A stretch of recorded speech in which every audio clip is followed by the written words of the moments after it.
أعوذ بالله من الشيطان الرجيم بسم الله الرحمن الرحيم إن الذين آمنوا والذين هادوا والنصارى والصابئين من آمن بالله واليوم الآخر وعمل صالحا فلهم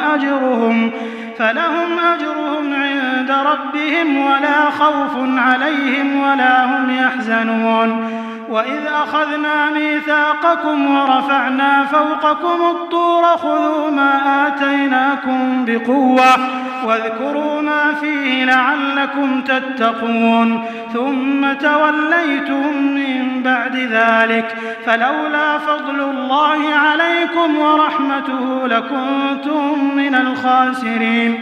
ولقد علمتم الذين اعتدوا منكم في السبت فقلنا لهم كونوا قردة خاسئين فجعلناها نكالا لما بين يديها وما خلفها وموعظة للمتقين. وإذ قال موسى لقومه إن الله يأمركم أن تذبحوا بقرة قالوا أتتخذنا هزوا قال أعوذ بالله أن أكون من الجاهلين. قالوا ادع لنا ربك يبين لنا ما هي قال إنه يقول إنها بقرة لا فارض ولا بكر عوان بين ذلك فافعلوا ما تؤمرون.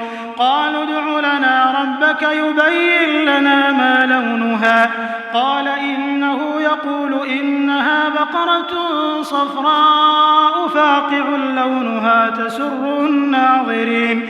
قالوا ادع لنا ربك يبين لنا ما هي إن البقرة شابه علينا وإنا إن شاء الله لمهتدون. قال إنه يقول إنها بقرة لا ذلول تثير الأرض ولا تسقي الحرث مسلمة لا شية فيها. قالوا الآن جئت بالحق فذبحوها وما كادوا يفعلون. وإذ قتلتم نفسا فادارأتم فيها والله مخرج ما كنتم تكتمون. فقلنا اضربوه ببعضها كذلك يحيي الله الموتى ويريكم آياته لعلكم تعقلون.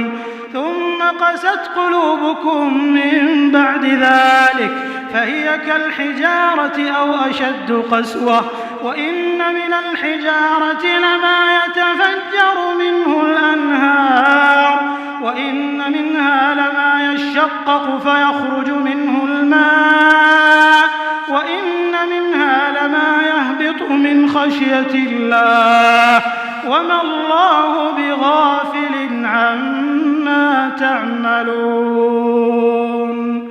صدق الله العظيم. الحمد لله رب العالمين والصلاة والسلام على سيد المرسلين وعلى آله وأصحابه أجمعين أما بعد. سورۃ البقرہ کی یہ 12 آیتیں ہیں جن کی آپ کے سامنے بھی تلاوت کی گئی. ان آیتوں کا سلسلہ شروع ہو رہا ہے آیت نمبر 62 سے اور ختم ہو رہا ہے آیت نمبر 74 پر. اس میں ایک آیت تو پہلی ایک تمہید ہے، پھر اللہ تعالیٰ نے بنی اسرائیل کے 3 بڑے سخت قسم کے جرائم کا تذکرہ فرمایا اور ان جرائم سے برآمد ہونے والے نتیجے کا تذکرہ فرمایا.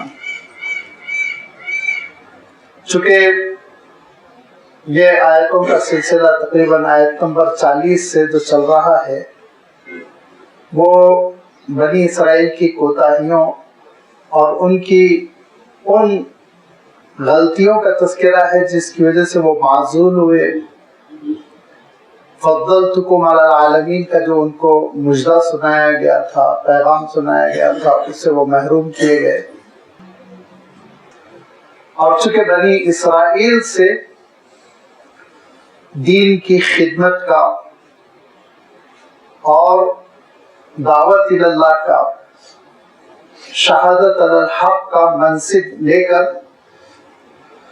امت مسلمہ کے حوالے کیا جا رہا ہے، اسی لیے اللہ تعالیٰ نے ان کی ان ساری کوتاہیوں کا تذکرہ فرمایا جو ایک انسان کو امت دعوت بننے کے لیے مانع ہوتی ہیں، رکاوٹ بنتی ہیں،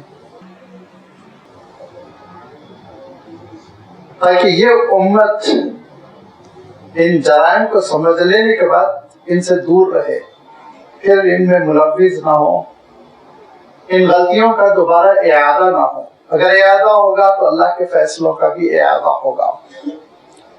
اس حقیقت کو سامنے رکھ کر کچھ باتیں تو گزر چکی ہیں. حضرت موسیٰ علیہ السلام کے ساتھ ان کا جو رویہ تھا کہ لگاتار معجزات کو دیکھنے کے باوجود بھی حضرت موسیٰ علیہ السلام کی بات ماننے تیار نہیں تھے.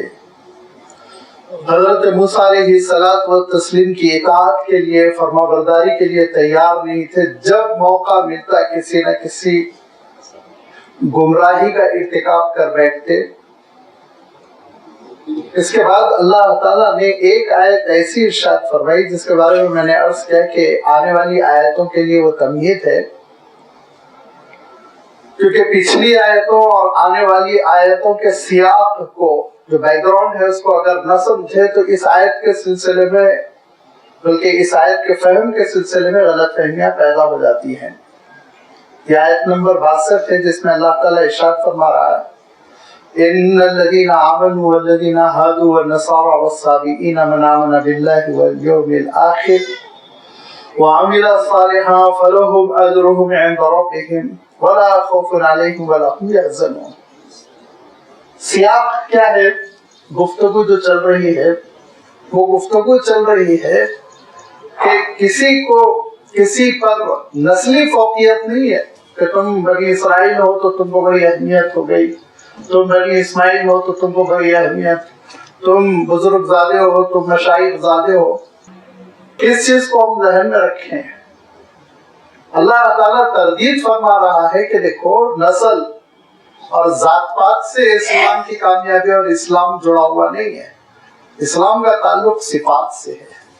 بندے کی صفات، چاہے وہ بلال حبشی ہوں، چاہے وہ ابو بکر قریشی ہوں، صفات ہو تو اللہ کے پاس کامیاب، صفات نہ ہو تو ابو جہل، ابو لہب جہنم رسد.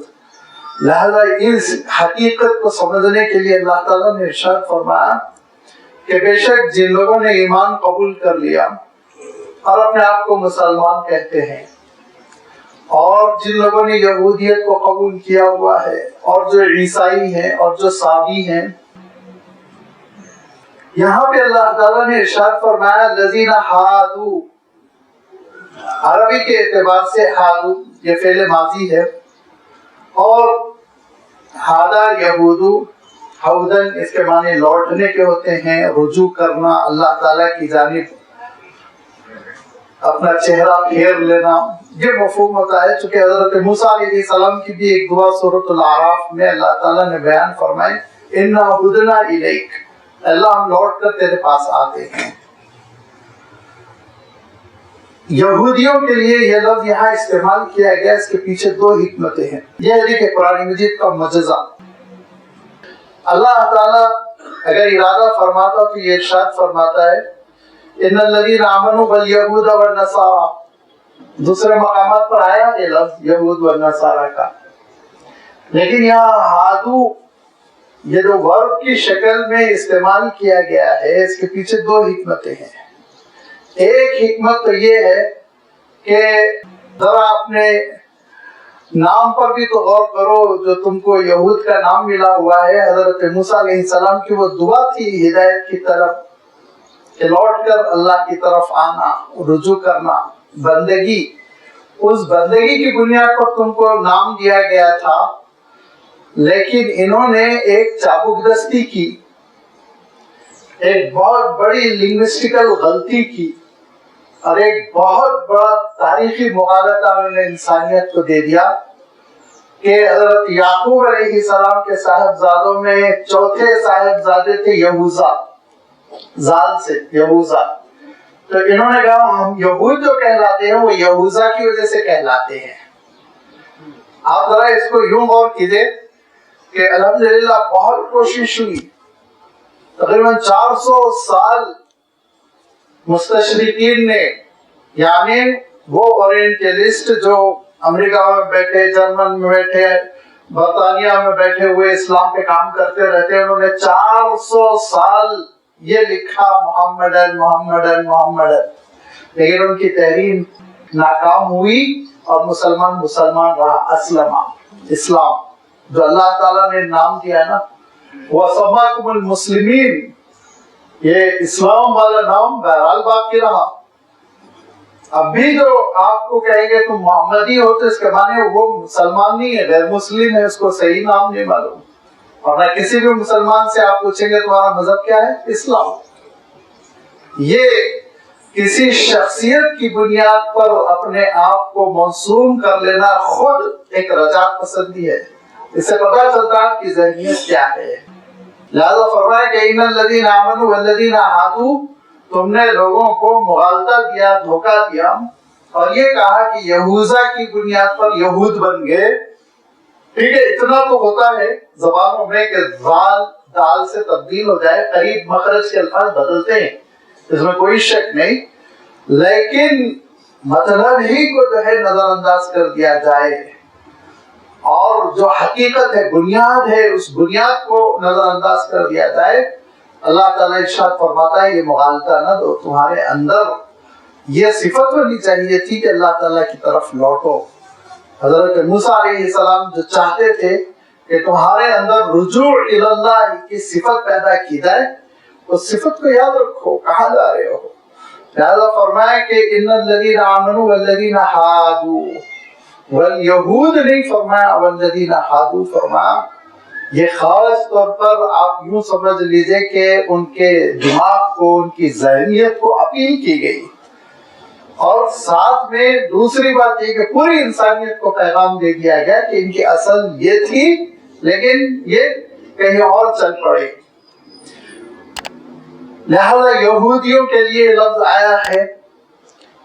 اسرائیلی اور یہودی میں تھوڑا سا فرق ہے. اسرائیلی خاندانی نام ہے ان کا، اور یہودی مذہبی نام ہے. یہودی کے معنی یہ نہیں ہوتے کہ کوئی شخص جا کے ان کا مذہب قبول کر لے، کیونکہ جو بھی ان کا مذہب قبول کرتا ہے ان کی نگاہوں میں وہ ہمارا نوکر ہے، ہماری نوکری کے لیے آیا ہوا ہے، ہماری خدمت کرنے کے لیے آیا ہوا ہے. اس کو سیکیورٹی میں رکھو، اس کو کام کاج کے لیے رکھو، گھر کی صفائی کے لیے رکھو.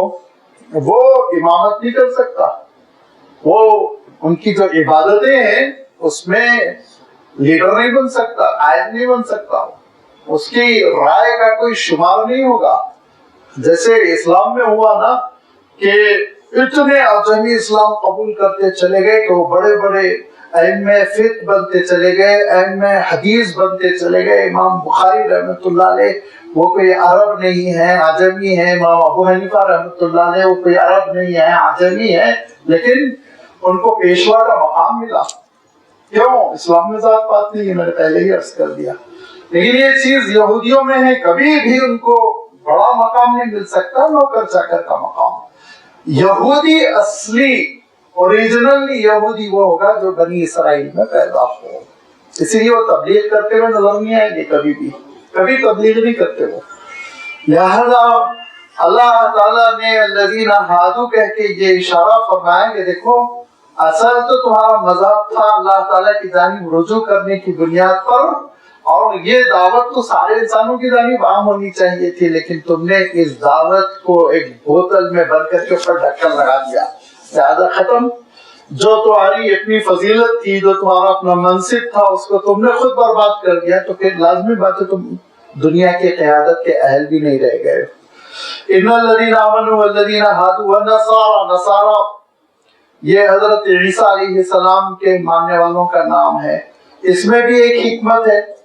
والمسیحیین ارشاد نہیں فرمایا، بلکہ النصارى کا لفظ اللہ تعالیٰ نے ارشاد فرمایا، کیونکہ نصارى یہ نام انہوں نے اپنا رکھا تھا، انہوں نے عیسائیوں نے، حضرت عیسیٰ علیہ السلام کے ماننے والوں نے حضرت عیسیٰ علیہ السلام کے وطن کی بنیاد پر، ناصرہ ایک شہر ہے، ابھی ہے، جہاں حضرت عیسیٰ علیہ السلام کا ننیال تھا، اور بیت اللحم بھی اس کو کہا جاتا ہے۔ بیت اللحم کا ایک محلہ ہے، سمجھ لیجئے، ایک چٹان پہ بستی آباد ہے، بڑا پرفضا مقام ہے، زبردست قسم کے چرچ بنے ہوئے ہیں، بہت خوبصورت مسجد بھی بنی ہوئی ہے۔ تو اس بنیاد پر ان لوگوں نے اپنے آپ کو ناصری، نیسریٹس، نصارہ یہ نام دینا شروع کیا۔ اور اللہ تعالیٰ نے یہاں یہ نام دے کر اشارہ کیا سورہ آل عمران کی جانب کہ تم بھی ذرا اپنی حقیقت پر غور کرو، ایک خطے اور علاقے کی جانب اپنے آپ کو منسوب کرنے کے بجائے بہتر یہ ہوتا کہ حضرت عیسیٰ علیہ السلام نے جب یہ ارشاد فرمایا تھا من انصاری الی اللہ قال الحواریون نحن انصار اللہ، یہ نصرت کا جو وعدہ کیا تھا حضرت عیسیٰ علیہ السلام کے صحابیوں نے، وہ نصرت، اللہ کے دین کی نصرت، اس بنیاد پہ تم اپنا نام کر لیتے تو زیادہ اچھا تھا۔ لیکن لازمی بات ہے کہ یہ گمراہ قوموں کا مسئلہ یہ ہوا کہ انہوں نے اپنے نہ صرف دین کا نقشہ بدلا بلکہ اپنے ناموں کو بھی بدل دیا۔ فرمایا کہ دیکھو ایمان والے یہودی، نصارى والصابئین، سبع، اس کے معنی اصلاً خراجہ کے ہیں، لیکن والصابی یہ یہود اور نصارہ کے دین سے نکل جانے والے طبقے کو کہتے ہیں، اس فرقے کو کہتے ہیں جو حضرت یحییٰ علیہ السلام پر ایمان رکھتا تھا اور عراق میں جا کر آباد ہو گیا تھا۔ دھیرے دھیرے گمراہی ان کے درمیان بھی آ گئی تھی، اور گمراہی آپ جانتے ہیں نا، سب سے زیادہ جو آتی ہے وہی یہ ستارہ پرستی۔ پہلے جوتوشی ان ستاروں کے ذریعے سے قسمت کا حال بتاتے ہیں، بعد میں یہی ستارے خدا بن بیٹھتے ہیں۔ لہذا ان کے درمیان بھی، حالانکہ یہ حضرت یحییٰ علیہ السلام کے نام لیوا تھے اور ذبیحہ اللہ کے نام پر کرتے تھے، جانور اپنا ذبح اللہ کے نام پر کرتے تھے، لیکن ان کے درمیان ستارہ پرستی آ گئی تھی اللہ کے رسول صلی اللہ علیہ وسلم کے زمانے میں۔ بعد میں جب اللہ کے رسول صلی اللہ علیہ وسلم کی دعوت پہنچی تو 90% بلکہ 99% عراق مسلمان ہو گیا، تو یہ حضرات بھی ضم ہو گئے۔ اب ان کے ماننے والے اس مذہب کے اور اس عقیدے کے ماننے والے اب نہیں پائے جاتے، یا ہو سکتا آپ کچھ چھوٹی سی مائکرو قسم کے مائنورٹی ہو عراق میں۔ لہذا اللہ تعالیٰ ارشاد فرماتا ہے کہ چاہے وہ مسلمان ہو، چاہے وہ یہودی ہو، چاہے وہ نصارہ ہو، چاہے وہ صابی ہو، نجات تم کو نہیں ملنے والی ہے۔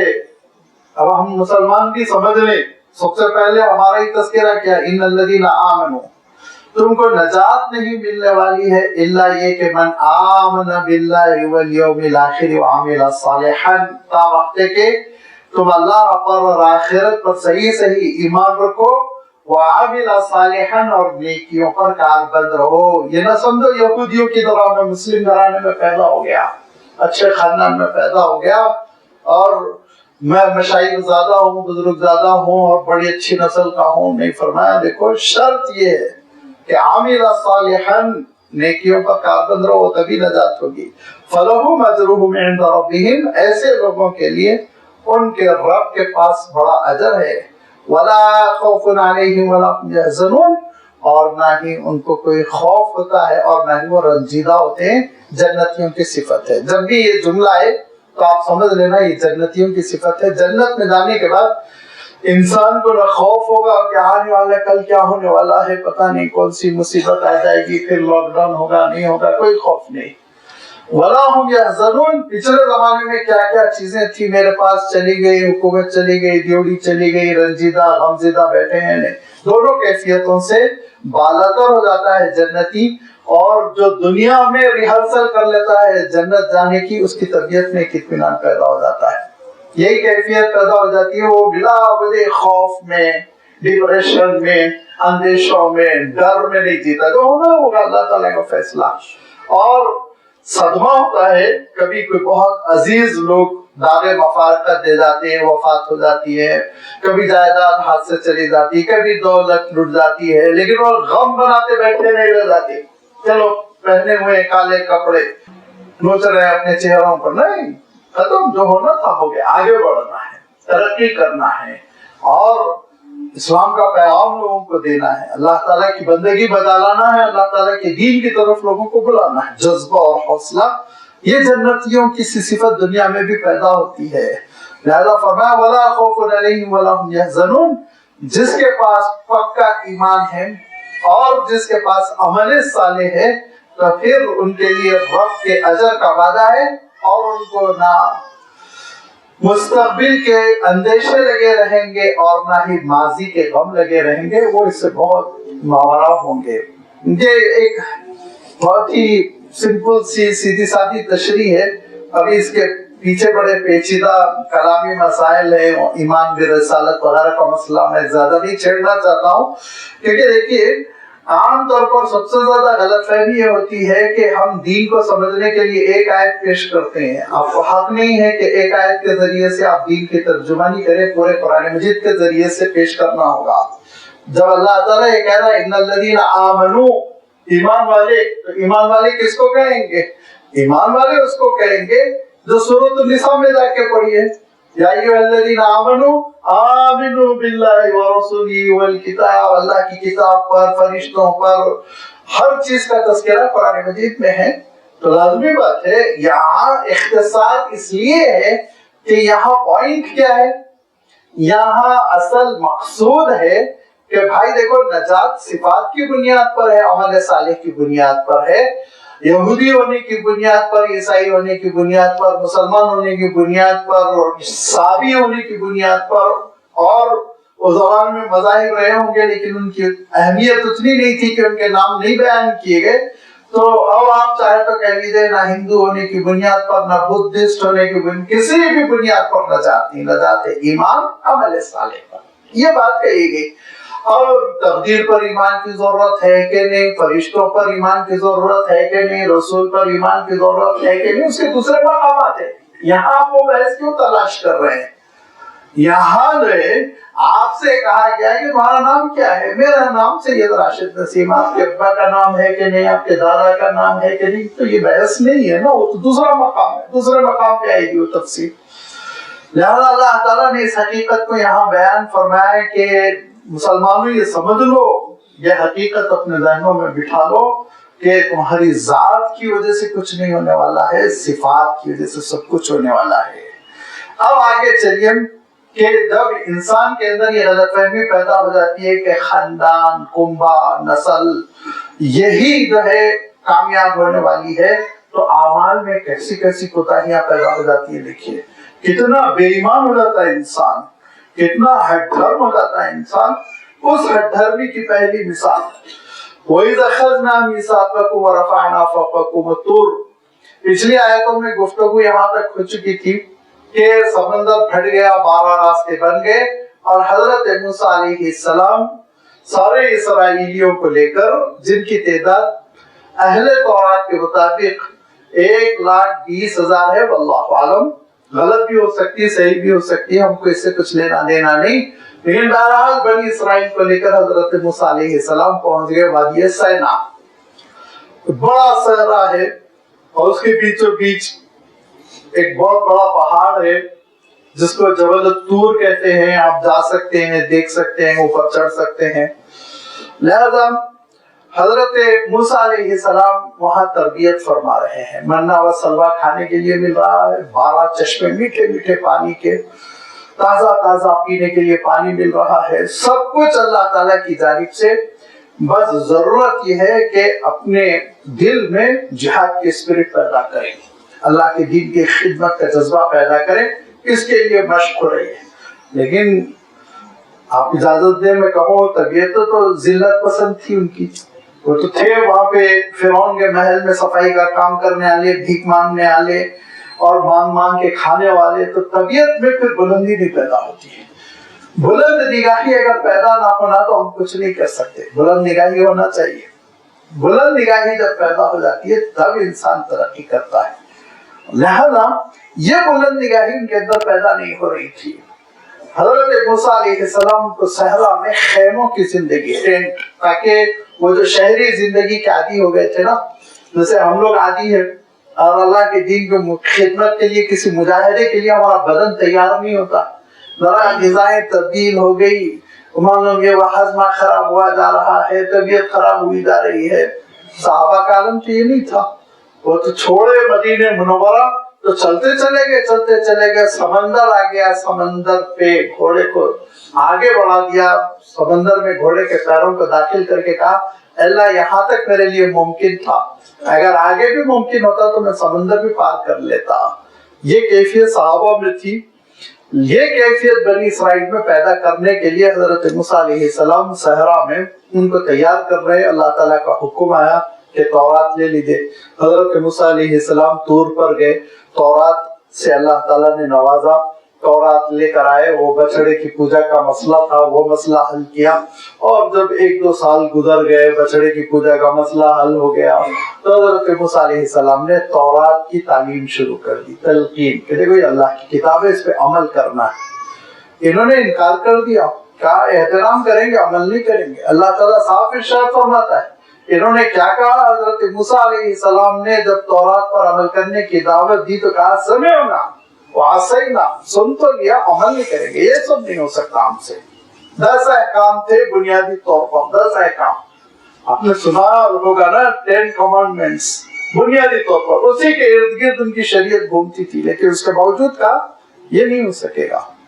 حضرت موسیٰ علیہ السلام پریشان ہو گئے کہ اللہ کی کتاب پہ یہ عمل کرنے ہی تیار نہیں، یہاں تک کہ ایک بار ایسا زلزلہ جیسے آیا اور دھرتی ہل گئی، زمین میں ایک زبردست قسم کا موومنٹ پیدا ہوا، اور انہوں نے دیکھا کہ طور جو ہے وہ اوپر چڑھتا چلا جا رہا ہے، اور ایسے آ کے کھڑا ہو گیا جیسے سائبان ہو، کأنہ ذلۃ، ارشاد فرمایا اوپر جیسے ہمارے فین لٹک رہا ہو، جیسے خیمہ ہوتا ہے، اس طور پر سائبان کے طور پر اوپر آ گیا۔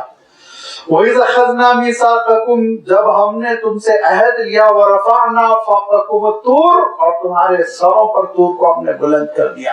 اوپر دیکھ رہے ہیں طور لٹک رہا ہے اور وہ تھر تھر کانپ رہا ہے، اور ان کو محسوس ہو رہا ہے گرا تب پھر تو ہم بکری ہو جائیں گے، کوارٹر ہو جائیں گے، پاش پاش۔ ایسی صورت میں ان سے کہا گیا خُذُوا مَا آتَيْنَاكُمْ بِقُوَّةٍ، جو اللہ تعالیٰ ارشاد فرمایا کہ جو ہم نے تم کو کتاب دی اس کو پوری قوت کے ساتھ تھام لو۔ خُذُوا مَا آتَيْنَاكُمْ بِقُوَّةٍ وَاذْكُرُوا مَا فِيهِ، اس میں جو احکام ہے اس کو یاد رکھو، اس پر زندگی میں عمل کرنا، لَعَلَّكُمْ تَتَّقُونَ، تاکہ تمہارے اندر تقویٰ آ سکے، طہارت کی زندگی، پاکی کی زندگی، فرمانبرداری والی زندگی آ سکے۔ تو انہوں نے کہا کہ اے موسیٰ جلدی سے طور کو اس کے مقام پہ پہنچا دیجئے، بہت نیک فرما بردار اطاعت گزار بندے بن کر زندگی بسر کریں گے۔ قسمیں کھائی انہوں نے، اور پھر اس کے بعد سے پہاڑ اپنی جگہ چلا گیا۔ ثم تولیتم من بعد ذلک، لیکن اس کے بعد کچھ ہی دنوں میں انہوں نے پھر، ابھی 20-25 سال نہیں گزرے، پیٹ پھیرنا شروع کر دیا، ایک نسل نہیں گزری کہ پیٹ پھیر لیا انہوں نے۔ ثم تولیتم من بعد ذلک، اور پھر تم نے پیٹ پھیر لیا اس کے بعد۔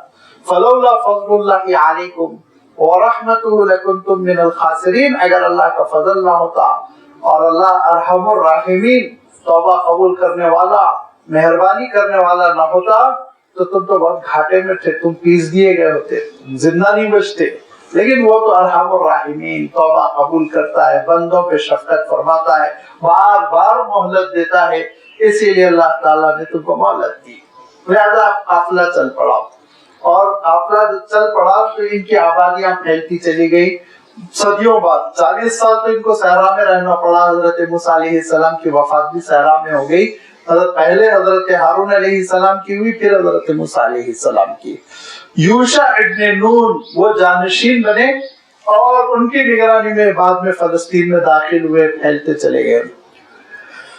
فلسطین میں اگر آپ بالکل ساؤتھ میں جائیں گے تو آج کل ایک عقابہ نامی بستی ہے، اس کو ایلا کہتے تھے پہلے، وہاں پہ یہ لوگ بڑی ترقی کر گئے اور سمندر کا ساحل ہے پورا، تو لازمی بات ہے ان کا پیشہ مچھلی پکڑنا تھا۔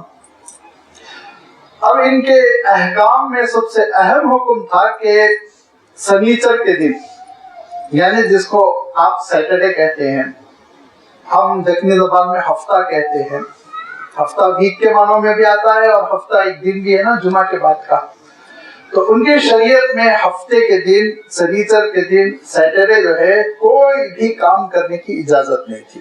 بس صبح سویرے اٹھو، نہا دھو کے صومعہ میں چلے جاؤ، عبادت کرو، استغفار کرو، تلاوت کرو، تورات پڑھو، سمجھو، جو بھی نیک کام کرو، یہاں تک کہ سورج غروب ہو تو نکلو۔ یہ تو اللہ تعالیٰ نے ہم لوگوں کے سلسلے میں تخفیف کر دی کہ اذان جمعہ ہونے کے ساتھ فرمایا کہ مسجد میں داخل ہو جاؤ، اور اذان جمعہ ہونے کے بعد بھی دنیاوی کام میں لگے رہو گے تو حرام ہے۔ کیوں؟ کیا فرمایا اللہ تعالیٰ نے؟ یا ایھا الذین آمنوا اذا نودی للصلاۃ من یوم الجمعۃ فاسعوا الی ذکر اللہ، دوڑ کے آ جاؤ مسجد۔ اللہ تعالیٰ دوڑ کے آ جاؤ کہہ رہا، آپ دکان پہ بیٹھے ہوئے تو جائز ہو سکتا ہے؟ سوچیے، ناجائز ہے۔ اذان ہونے کے ساتھ سارے کام کا چھوڑ کر نماز کی تیاری کرنا اور مسجد کا رخ کرنا ہے، یہ ہم کو اللہ تعالیٰ نے مہلت دی، بس 1 گھنٹے کے لیے فارغ ہو جاؤ، 1 گھنٹہ بھی نہیں، یوں سمجھ لیجیے 40-45 منٹ۔ فَإِذَا قُضِيَتِ الصَّلَاةُ فَانتَشِرُوا فِي الْأَرْضِ۔ لیکن بنی اسرائیل کی شریعت میں یہ سختی تھی کیونکہ دنیا داری بہت تھی، لہذا اللہ تعالیٰ نے کہا تھا کہ جو سنیچر کا دن، ان کو یہ کہا گیا تھا کہ جمعہ کا دن مقدس ہے تو قبول نہیں کیا انہوں نے کہا نہیں جمعہ کا دن مت دیجیے، اس کے بعد کا دن دیجیے۔ بہت دریدہ ذہنی تھی ان کے پاس، ہر حکم میں وہ کوئی نہ کوئی عیب نکالتے، نعوذ باللہ۔ ابھی آگے دیکھیے گائے کے مسئلے میں کیا کیا انہوں نے۔ لہذا جب اللہ تعالیٰ نے ہفتے کا دن ان کی فرمائش پر مقرر کیا تو اللہ تعالیٰ نے کہا پھر یاد رکھو صبح سے بیٹھنا عبادت کے لیے، دکانداری نہیں کرنا، عدالتیں کام نہیں کرے گی، سرکاری محکمے نہیں کھلیں گے، سب ختم، بس اللہ کو یاد کرنے کے لیے وہ دن رکھ لو۔ قریب وہ شکل جو ہمارے پاس اعتکاف کی ہوتی ہے، دیکھیے اعتکاف میں ہے تو بس اللہ کو یاد کرو، لیکن آج کل موبائل نے اعتکاف کی بھی کمر توڑ دی۔ پورا دن معلوم یہ ہوا بیٹھے تو مسجد میں ہے، دل تو غیر اللہ کے پاس ہے، یہی صبح سے شام تک تماشے دیکھتے بیٹھے ہوئے ہیں۔ لہذا فتویٰ ایسا جاری ہونا چاہیے کہ اعتکاف میں مسجد میں ساتھ میں موبائل لے کر نہ آئے، یہ صحیح فتویٰ ہونا چاہیے۔ کٹ کر اللہ کے ہو جاؤ، پوری زندگی تو دنیا کے لیے بسر کرتے ہو، مالک کو کتنا وقت دیتے ہو؟ مالک کو وقت دینا ہے، اس میں بھی ڈنڈی مارتے ہو، اس میں بھی دنیا گھساتی ہے۔ دنیا کو وقت دیتے ہیں تو اللہ تعالیٰ کا نعوذ باللہ انٹرفیئرنس نہیں ہوتا، تو دنیا ہے تو خالص دنیا، لیکن اللہ کو وقت دیتے ہیں تو دنیا گھساتی ہے اس میں بھی، یہ ہمارا مزاج۔ لہذا اللہ تعالیٰ ارشاد فرماتا ہے کہ ان کو ہفتے کے دن خالص اللہ کی عبادت کرنے کا حکم تھا، کوئی فیصلہ کرنے کا حکم نہیں تھا، اور شکار نہیں کر سکتے، تجارت نہیں کر سکتے۔ اب عجیب و غریب مسئلہ یہ ہوا، سورۃ الاعراف میں اور سورۃ المائدہ میں اللہ تعالیٰ نے وضاحت فرمائی کہ ہفتے کے دن مچھلیاں ان کو منہ چراتی تھی، اچھل کے جاتی تھی، تو ان کو بڑا برا لگتا تھا۔ آج شکار کرنا نہیں ہے تو دیکھو کتنا کنارے تک مچھلیاں آ گئی۔ اچھا یاد رکھیے، جانوروں میں ایک حس ہوتی ہے، جب ان کو وقت کا اندازہ ہو جاتا ہے نا تو اس کے لحاظ سے وہ اپنے معاملات بناتے ہیں۔ پرندوں کو دیکھیے آپ، اور دیگر جانوروں کو، جیسے آپ ایک خاص وقت پہ ان کو غلہ دیتے ہو، غذا دیتے ہو، وہ وقت پر آ کر ویٹ کریں گے، تو یہ ایک حس ہوتی ہے۔ مچھلیوں کو حس تھی کہ اس دن خطرہ نہیں رہتا ہے، لہذا آرام سے کھاؤ پیو، اچھلو کودو، کھیلو کودو۔ عام دنوں میں دور چلے آتے تھے وہ ساحل سے، کیونکہ جال پھینکی جاتی تھی۔ تو ہوا یہ کہ ایلا کے مقام پہ، عقبہ کے مقام پر ہفتے کے دن اللہ تعالیٰ ارشاد فرماتا ہے مچھلیاں سر نکال کے جھانکتی تھی۔ وَيَوْمَ لَا يَسْبِتُونَ، اور جب ہفتہ نہیں ہوتا تو نظر ہی نہیں آتی، اللہ تعالیٰ ارشاد فرماتا۔ اب یہ آزمائش میں پڑ گئے، سوچ سمجھ کے انہوں نے کیا کرنا شروع کیا، انہوں نے یہ کیا کہ جمعہ کی رات نالیاں بناتے پوری رات بیٹھ کر۔